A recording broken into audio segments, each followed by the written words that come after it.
Hi, and welcome to week 2 of the high school football playoffs. I'm Kelly Hines here with Barry Lewis. Barry, we didn't have any major local surprises last week. Is there potential for any this week?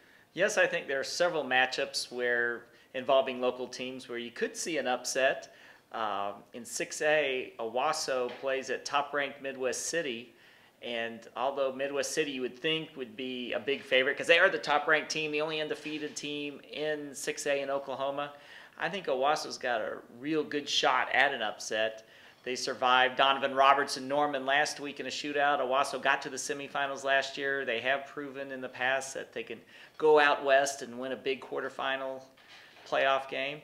And although I think I'm going to make Midwest City maybe a 1 or 2 point favorite, it wouldn't surprise me if Owasso came up with the upset. Kelly, what else in 6A? Do you see any other potential upsets in 6A? Yeah, I think Jinx has to watch out, visiting Edmond Santa Fe this week. And, in the preseason, Edmond Santa Fe won a scrimmage 9-0. Hard to say, now how these teams would match up. But Jinx could have Alex Ross back finally after 6 weeks with a collarbone injury.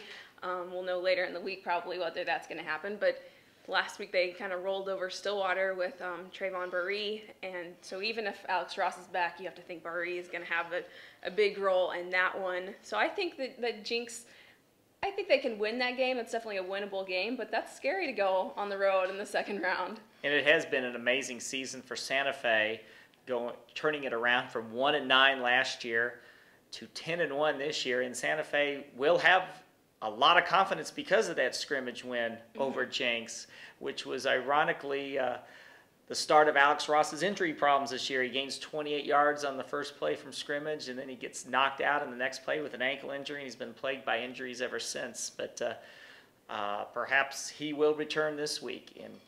And another potential upset as we go to 5A, East Central goes to Guthrie.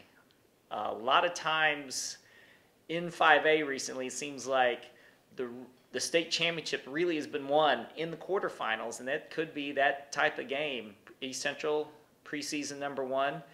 They've lost one game. Guthrie, of course, undefeated and getting the reprieve last week from the OSSA. A week ago, they weren't even in the playoffs. But anyway, East Central is back. As their coach Travis Hill says, maybe they're not playing the most exciting football, wide open football, but in 5A playoff football, the formula that wins is great defense, which East Central has, with Javante Cross and Damian Gibson leads their great defense, and then controlling the clock with your running attack and not committing turnovers. Well, East Central's still having a little trouble turning the ball over, and so they can't have that if they expect to win at Guthrie, but they're controlling the ball on the ground.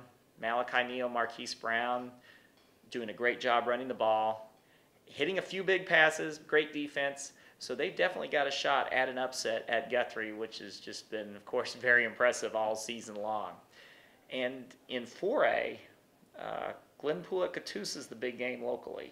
Yeah, I think that'll be a good one. Glenpool has won 7 of its last 8 games since Alton Adkins has come back into the lineup, and obviously there'll be a lot of running going on in that game. Catoosa had a bit of a scare last week against Broken Bow, but Cole Shulin, Levi Browning, those guys have teamed up for a great season, and I think that'll be a good one. I think Catoosa is the better team, but Glenpool is kind of rolling this time of year. Yes, Glenpool's got a lot of playoff experience, a perennial state title contender.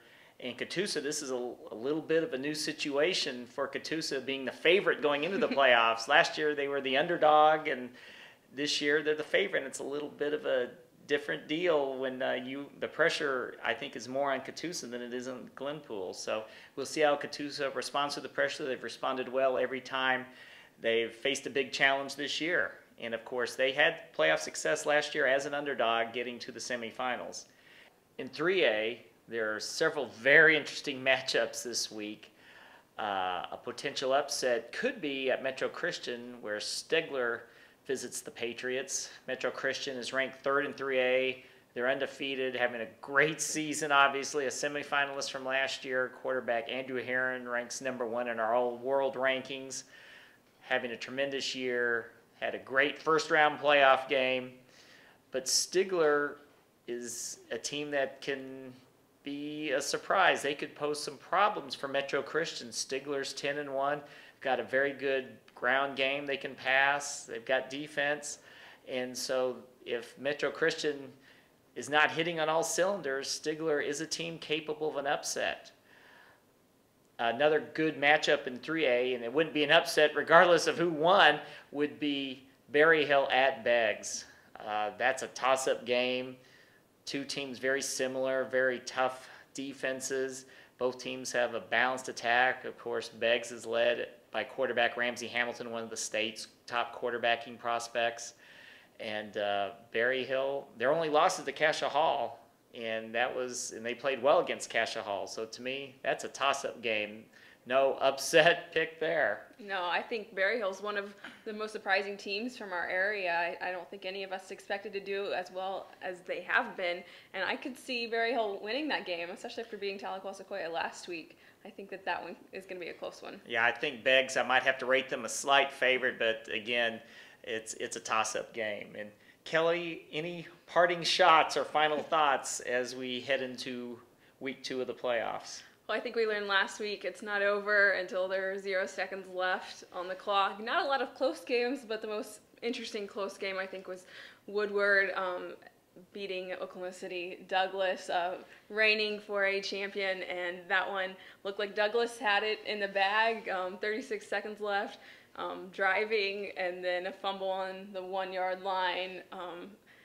Woodward ran 99 yards back for a touchdown and won that game. I think, nerves kind of get to kids, even in, games when they look as if they're going to win, and you have to remember they're kids, and sometimes silly mistakes really cost you. Yes, Douglas only had to really basically take a knee at the Woodward 1-yard line, and they would have won 19-14. Instead, the quarterback just stripped of the ball, and Woodward returns the fumble, and Woodward pulls off the shocker, 20-19. And Hominy, want to give credit to Hominy for pulling off a great comeback victory at Fairland in the Class A playoffs last week. Hominy came back from being down 20-0 in the second half, midway through the third quarter, and wins 21-20, getting the winning touchdown in the final minute. Coach Scott Harmon said it was one of his biggest all-time victories, and he's someone who's won a state championship, so that shows you how great a comeback that was. That's all we have time for this week. Be sure to check TulsaWorld.com on Friday night for the latest scores and updates.